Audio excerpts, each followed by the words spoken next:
ನಮಸ್ಕಾರ. ಕರ್ನಾಟಕದ ಕರಾವಳಿ ರೈಲ್ವೆ ಇತಿಹಾಸದಲ್ಲೇ ಒಂದು ದೊಡ್ಡ ಕ್ರಾಂತಿ ಶುರುವಾಗ್ತಿದೆ ಅಂತ ಹೇಳಿದ್ರೆ ಖಂಡಿತ ತಪ್ಪಾಗಲ್ಲ. ಇವತ್ತಿನ ಈ ವಿಶೇಷ ವಿಶ್ಲೇಷಣೆಯಲ್ಲಿ ಕೇಂದ್ರ ಸಚಿವ ವಿ ಸೋಮಣ್ಣನವರ ಮಾಹಿತಿಯ ಆಧಾರದ ಮೇಲೆ ಕರಾವಳಿಯ ರೈಲ್ವೆ ಯೋಜನೆಗಳ ಭವಿಷ್ಯ ಮತ್ತು ಬಲಗೊಳ್ಳಲಿರುವ ಸಂಪರ್ಕ ಜಾಲದ ಬಗ್ಗೆ ಡೀಟೇಲ್ ಆಗಿ ನೋಡ್ತಾ ಹೋಗೋಣ ಬನ್ನಿ.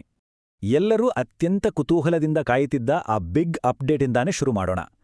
ಹೌದು, ಬೆಂಗಳೂರು ಮತ್ತು ಮಂಗಳೂರು ನಡುವಿನ ಬಹುನಿರೀಕ್ಷಿತ ವಂದೇ ಭಾರತ್ ಎಕ್ಸ್‌ಪ್ರೆಸ್ ಇದೇ ಜೂನ್ ತಿಂಗಳಿಂದ ಅಧಿಕೃತವಾಗಿ ಕಾರ್ಯಾರಂಭ ಮಾಡಲಿದೆ.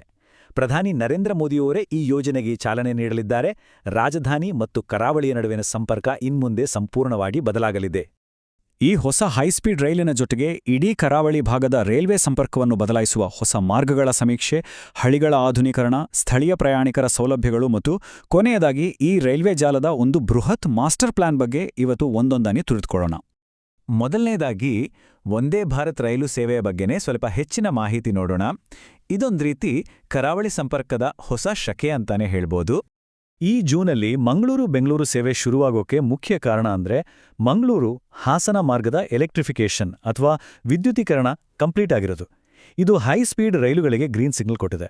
ಅಷ್ಟೇ ಅಲ್ಲ, ಕರಾವಳಿ ಸಂಸದರು ಬಹಳ ಹಿಂದಿನಿಂದ ಕೇಳ್ತಿರೋ ಬೆಂಗಳೂರು-ಕಾರವಾರ ವಂದೇ ಭಾರತ್ ರೂಟ್ ಬಗ್ಗೆನೂ ಸಚಿವಾಲಯ ಈಗ ಗಂಭೀರವಾಗಿ ಚಿಂತನೆ ಮಾಡ್ತಿದೆ.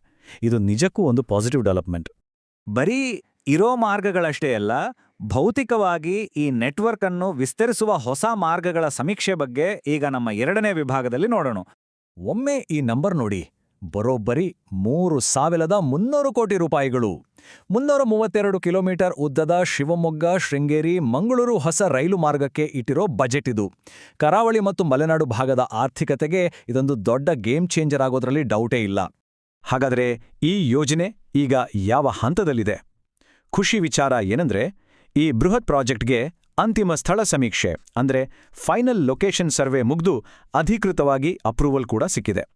ಅಂದ್ರೆ ಶೀಘ್ರದಲ್ಲೇ ಟೆಂಡರ್ ಪ್ರಕ್ರಿಯೆ ಶುರುವಾಗಿ ಯೋಜನೆ ಕಾರ್ಯರೂಪಕ್ಕೆ ಬರೋದು ಪಕ್ಕಾ ಆಗಿದೆ.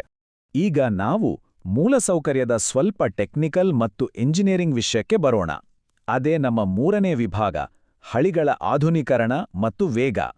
ಈಗಾಗಲೇ ನಡೀತಿರೋ ಕಾಮಗಾರಿಗಳನ್ನ ಗಮನಿಸಿದ್ರೆ 247 ಕಿಲೋಮೀಟರ್ ಉದ್ದದ ಹಾಸನ-ಮಂಗಳೂರು ಮಾರ್ಗವನ್ನ ಡಬಲ್ ಟ್ರ್ಯಾಕ್ ಮಾಡೋಕ್ಕೆ ಅಂತಿಮ ಸಮೀಕ್ಷೆ ನಡೀತಿದೆ.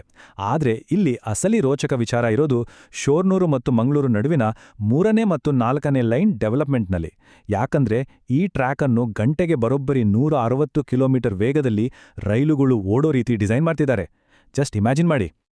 ಸಾಮಾನ್ಯವಾಗಿ ಇಂತಹ ದೊಡ್ಡ ಪ್ರಾಜೆಕ್ಟ್ಗಳು ಡಿಲೇ ಆಗೋದೇ ಈ ಲ್ಯಾಂಡ್ ಅಕ್ವಿಸಿಷನ್ ಅಥವಾ ಭೂಸ್ವಾಧೀನ ಪ್ರಕ್ರಿಯೆಯಲ್ಲಿ.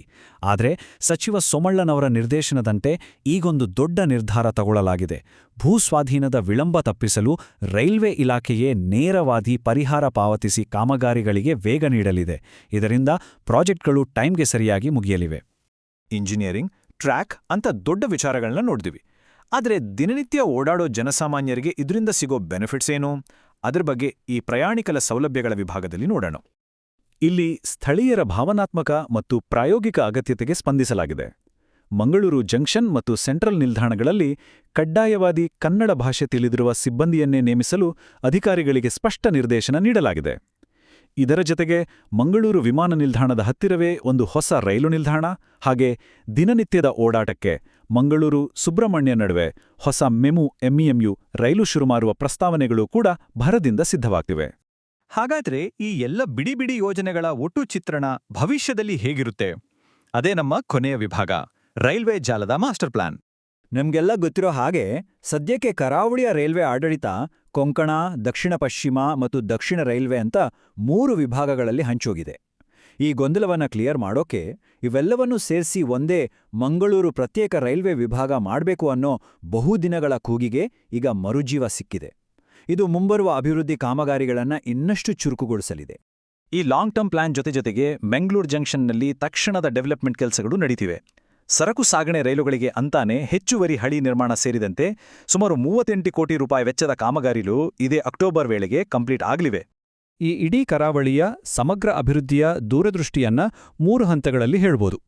ಮೊದಲನೇದಾಗಿ ಮಂಗಳೂರು ರೈಲ್ವೆ ಅಭಿವೃದ್ಧಿಗೆ ಒಂದು ಮಾಸ್ಟರ್ ಪ್ಲಾನ್ ರೆಡಿ ಮಾಡುವಂತೆ ದಕ್ಷಿಣ ಕನ್ನಡ ಜಿಲ್ಲಾಧಿಕಾರಿ ದರ್ಶನ್ ಹೆಚ್.ವಿ. ಅವರಿಗೆ ಆಫಿಷಿಯಲ್ ಆಗಿ ಸೂಚಿಸಲಾಗಿದೆ. ಎರಡನೇದಾಗಿ ಆಡಳಿತವನ್ನ ಒಗ್ಗೂಡಿಸುವುದು ಮತ್ತು ಅಂತಿಮವಾಗಿ ಮಂಗಳೂರನ್ನು ಒಂದು ಜಾಗತಿಕ ಮಟ್ಟದ ರೈಲ್ವೆ ಕೇಂದ್ರವಾಗಿ ಡೆವಲಪ್ ಮಾಡೋದು.